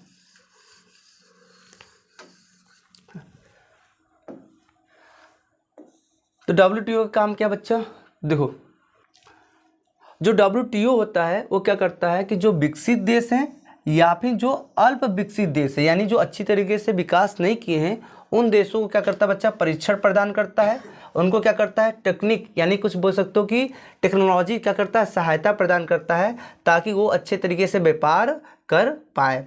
और जो WTO होता है बच्चा, वो क्या करता है, व्यापार ना, वो क्या करता है, व्यापार संबंधित क्या करता है, कुछ ऐसे नियम बनाता है जिसका पालन इस WTO में उपस्थित सभी जो सदस्य होते हैं वो क्या करते हैं बच्चा, उन पर लागू होता है और वो सदस्य क्या करते हैं, उन नियमों का पालन भी करते हैं। हम क्या बोले, हम ये बोले कि WTO क्या करता है, ऐसा क्या करता है, कुछ नियम बनाता है, किसके संबंधित नियम बनाता है, व्यापार संबंधित नियम बनाता है। और इस नियम का जो बनाता है वो क्या होता है, किस पर लागू होता है, उन सदस्यों पर लागू होता है जो WTO में क्या होते हैं, शामिल होते हैं, ठीक है। और बच्चा WTO बच्चा बोल सकते हो व्यापार से रिलेटेड ऐसे नियम शर्तें बनाता है जिसकी वजह से विश्व व्यापार क्या करे, वृद्धि कर पाए, विश्व व्यापार में बच्चा बोल सकते हो बढ़ोतरी हो पाए, ठीक है। और जो WTO होता है वो क्या करता है कि झगड़ा अगर हो जाता है 2 देशों के बीच में तो उसका क्या करता है, सॉल्व करवाता है, ठीक है। यही सब बात बताया गया। और जो बोल सकते हो कि जो WTO होता है उसका जो मुख्य उद्देश्य होता है यही होता है कि जो ये अंतर्राष्ट्रीय व्यापार है उनके बीच क्या कर सके बच्चा, अच्छे से व्यवस्था बना सके, ठीक है। संगठित एवं असंगठित क्षेत्र को में विभेद कीजिए, यानी संगठित क्षेत्र और असंगठित क्षेत्रों को में हमको क्या करना है, अंतर करना है, ठीक है। देखो जो क्या होता है, संगठित क्षेत्रक होता है ना, तो इनका क्या होता है, पंजीकरण होता है। मतलब कहने का मतलब कि संगठित क्षेत्र में आने वाले जो प्रतिष्ठान होते हैं या फिर जो उद्योग होते हैं बच्चा, वो क्या करते हैं, उनका जो होता है सरकार के द्वारा क्या होता है, पंजीकरण, यानी वो सरकार से क्या करते हैं, अपनी फैक्ट्री का क्या करते हैं, रजिस्ट्रेशन करवाते हैं और ये क्या होता है, अनिवार्य होता है। लेकिन असंगठित क्षेत्र में ऐसा जरूरी नहीं होता है, ठीक है। वो अपने उद्योगों का क्या करते हैं, पंजीकरण नहीं करवाते हैं क्योंकि इस क्षेत्र में क्या होता है, अनिवार्य नहीं होता है, ठीक। दूसरा बच्चा कि जो संगठित क्षेत्र होता है वो क्या करता है, जो सरकार के नियम है, जो रेगुलेशन है, जो विनियम है, उसका क्या करता है, अनुपालन, यानी उसका पालन करता है और सरकार के बोल सकते हो नियमों के अनुसार ही काम धंधा करता है ना, ठीक है। बिल्कुल सही, बिल्कुल सही। जैसे कि अगर बात एग्जाम्पल दिया गया है, कारखाना में अधिनियम, न्यूनतम मजदूरी अधिनियम, मतलब क्या होता है, आपको पता है कि 14 साल से कम आयु वाले बच्चों को कारखाने में नहीं रखा जा सकता है। तो जो भी कारखाना अगर मान लीजिए संगठित क्षेत्र में आ रहा है तो वो क्या करेगा, सरकार के नियमों का पालन करेगा। लेकिन जो असंगठित कोई भी ऐसा उद्योग है ना, कोई फैक्ट्री है जो असंगठित क्षेत्र में है, वो क्या करता है, सरकार के नियमों का पालन नहीं करता है, ठीक है। और आगे बात करें तो संगठित क्षेत्र में क्या होता है, जो रोजगार होता है, जो सुरक्षा होता है बच्चा, वो क्या होता है, यानी बोल सकते हो रोजगार की जो सुरक्षा होती है वो होती है। कोई भी व्यक्ति संगठित क्षेत्र में जो भी व्यक्ति क्या करेगा, काम करेगा, उस व्यक्ति को मनमानी अपने से नहीं निकाला जाएगा उसको, ठीक है। लेकिन क्या होता है कि असंगठित क्षेत्र में जो रोजगार होता है वो सुरक्षा नहीं होता है, क्योंकि असंगठित क्षेत्र में जो काम करने वाले व्यक्ति हैं उनको मालिक क्या करता है, अपने हिसाब से या फिर अपने मन मुताबिक क्या करता है, ला भी सकता है काम पर और बाहर भेज भी सकता है। यही बात किया गया है। और संगठित क्षेत्र में क्या होता है, कार्य करने का अवधि या फिर वेतन पाने की जो अवधि होती है वो निश्चित होता है, यानी आप निश्चित समय तक ही काम करोगे और निश्चित समय में आपको पैसा भी रिटर्न कर दिया जाता है। लेकिन असंगठित क्षेत्र में ऐसा बिल्कुल भी नहीं होता है, काम आपसे ज़्यादा भी करवाएंगे और आपको समय से क्या करेंगे, पैसा नहीं देंगे। किसमें बच्चा, तो असंगठित क्षेत्र में ऐसा होता है, ठीक है। और दूसरी बात बच्चा क्या, कि अगर संगठित क्षेत्र में क्या होता है, अगर आप क्या कर रहे हो, छुट्टी ले रहे हो तो उसका भी ना आपको पेमेंट मिलता है। लेकिन असंगठित क्षेत्र में क्या होता है, जो व्यक्ति काम करता है इसमें असंगठित क्षेत्र में, तो उसको छुट्टी, पेंशन, ये सब चीज़ें क्या होता है बच्चा, ये सब चीज़ उसको नहीं मिलता। अगर वो छुट्टी लेता है तो उसकी पास जो वेतन होता है उसमें क्या हो जाए, कटौती हो जाता है, ठीक है। और इस क्षेत्र में क्या होता है, इस क्षेत्र में क्या होता है, किस क्षेत्र में, संगठित क्षेत्र में जो मजदूर होते हैं, जो श्रमिक होते हैं बच्चा, उनके साथ शोषण नहीं होता है। और असंगठित क्षेत्रों में क्या होता है बच्चा, शोषण होता है। तो क्या अंतर था, हम जान लिए बच्चा। हमसे क्वेश्चन पूछ रहा है कि असंगठित क्षेत्र के कर्मचारियों के समस्याओं को विवेचन कीजिए। जो 5 पॉइंट इधर का वही हो जाएगा आंसर, यानी असंगठित क्षेत्र में जो कर्मचारी जो काम करते हैं उनके साथ क्या समस्या आता है वो हमको बताना है। तो देखो पहली बात है बच्चा, कि पहली बात क्या है बच्चा, कि उनकी रोजगार की, काम करने की जो बोल सकते हो रोजगार का कोई सुरक्षा होता नहीं, मालिक जब चाहे निकाल दे, मालिक कब जब चाहे क्या करें, रख दे। दूसरा बच्चा की कार्य करने का कोई अवधि निश्चित ही नहीं होता है। दूसरा बच्चा की छुट्टियों पर, अगर छुट्टी बीमार भी हो जाते हैं, छुट्टी लेते हैं तो उसका क्या होता है, पैसा मालिक क्या करते हैं, काट देते हैं। और यहाँ पर क्या होता है कि जो मजदूर होते हैं असंगठित क्षेत्र में उनके बोल सकते हैं उनको कोई भी सुरक्षा क्या होता है, नहीं दिया जाता है, ठीक है। जैसे मान लीजिए कहीं खतरनाक जगह पर काम कर रहे हैं तो उसके लिए अच्छे से हेलमेट ना ये सब नहीं दिया जाता, किसमें, असंगठित क्षेत्र में। तो बच्चा हमारा जितना भी था लॉन्ग क्वेश्चन वो समाप्त हो गया। अब हमारा बच्चा मैप को देख लेते हैं ना। हमसे बोला जा रहा है वो स्थान जहाँ पर क्या हुआ था 1920 में, क्या हुआ था, सितंबर में कांग्रेस अधिवेशन हुआ था। तो सितंबर 1920 में जो अधिवेशन हुआ था कहाँ हुआ था मेरे भाई, कलकत्ता में हुआ था, ठीक है। और ये कलकत्ता कहाँ पड़ता है बच्चा, पश्चिम बंगाल यानी वेस्ट बंगाल में। कहाँ बच्चा, तो ये हमारा कहाँ है, वेस्ट बंगाल। यहीं पर क्या होता है आपका कलकत्ता अधिवेशन हुआ था। ये पहला का हमारा क्या हो गया, आंसर हो गया, ठीक है। दूसरा बच्चा वो स्थान जहाँ महात्मा गांधी नमक कानून तोड़े थे, तो कहाँ तोड़े थे, तो गुजरात के दांडी में तोड़े थे। जहाँ प्लॉट करे बच्चा वही आंसर हो जाएगा, ये हो गया हमारा दांडी, ठीक है। थर्ड क्वेश्चन बच्चा वो जहांगीर जलियांवाला, कहाँ जलियांवाला, थर्ड अमृतसर बच्चा पंजाब में पड़ता है। तो यहाँ पर क्या हुआ था, जलियांवाला बाग हत्याकांड हुआ था। एक हमारा थर्ड हो जाएगा आंसर, ठीक है। चौथा चौरी चौरा कांड कहाँ पर हुआ था बच्चा, तो चौरी चौरा कांड जो हुआ था वो उत्तर प्रदेश के गोरखपुर में हुआ था। ये हमारा क्वेश्चन नंबर 4 का क्या हो जाएगा, आंसर हो जाएगा। यहाँ पर चौरी चौरा कांड हुआ था, कहाँ बच्चा, गोरखपुर में, ठीक है। और जलियांवाला बाग हत्याकांड कहाँ हुआ था बच्चा, तो अमृतसर में, ठीक है। महात्मा गांधी ने किसान सत्याग्रह कहाँ किए थे बच्चा, तो दांडी से ऊपर गुजरात में बच्चा एक इलाका था, अभी हम आपको बताए भी थे ना, खेड़ा में, ठीक है। ये 5वां का आंसर हो गया, ठीक है। तो हिस्ट्री का जो था बच्चा आप स्क्रीनशॉट ले लो ना, क्योंकि हम इरेज कर देंगे, तो ले लीजिए।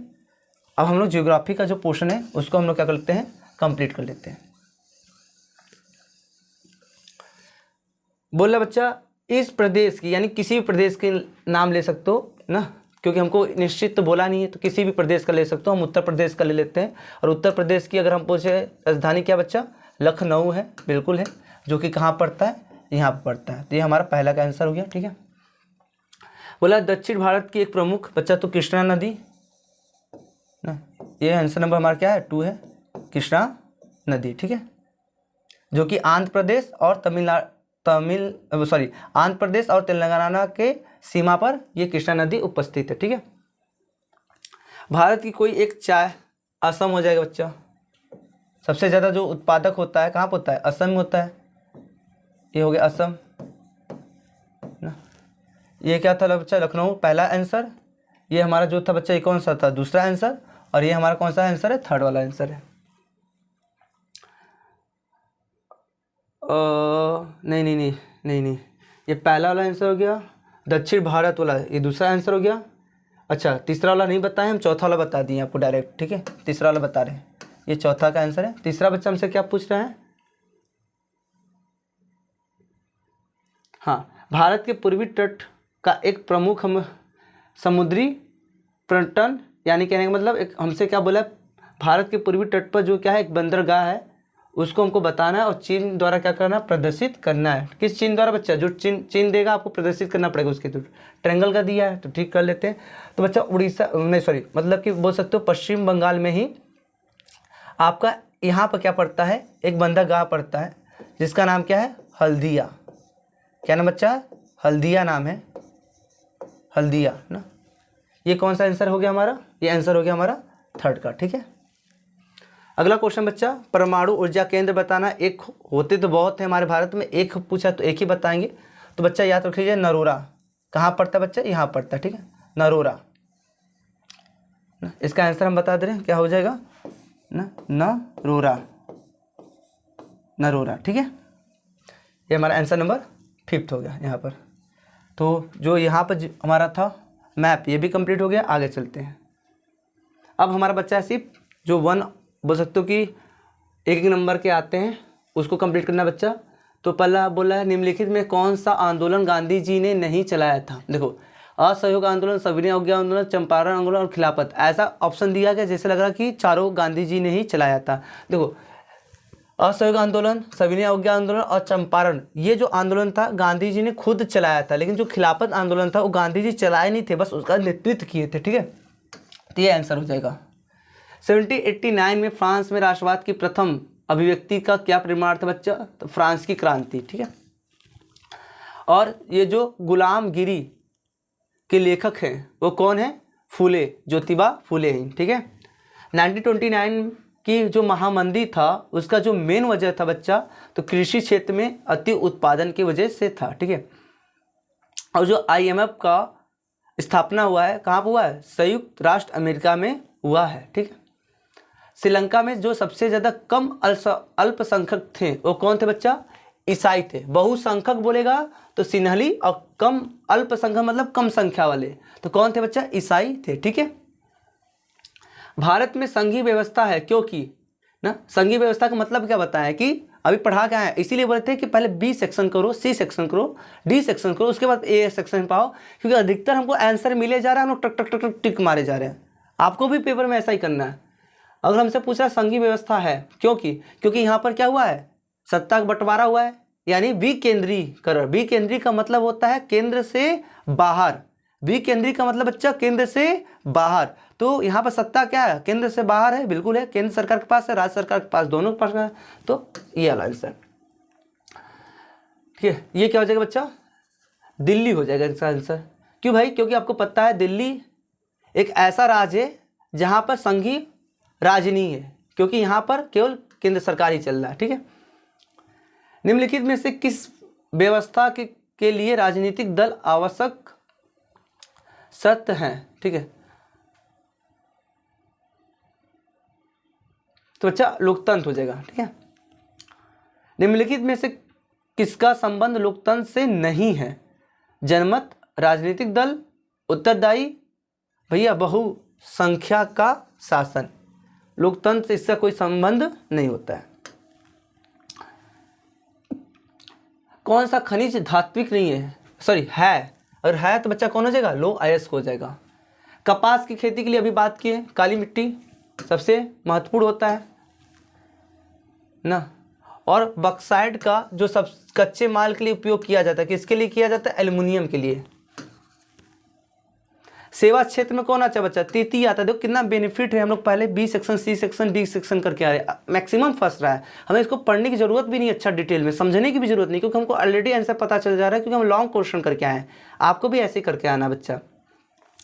सार्वजनिक क्षेत्र तथा निजी क्षेत्र के विभाजन का जो आधार होता है वो स्वामित्व होता है। ठीक, देख लेते क्या इसमें दिया है ना। हाँ, दिया था उद्योगों का स्वामित्व।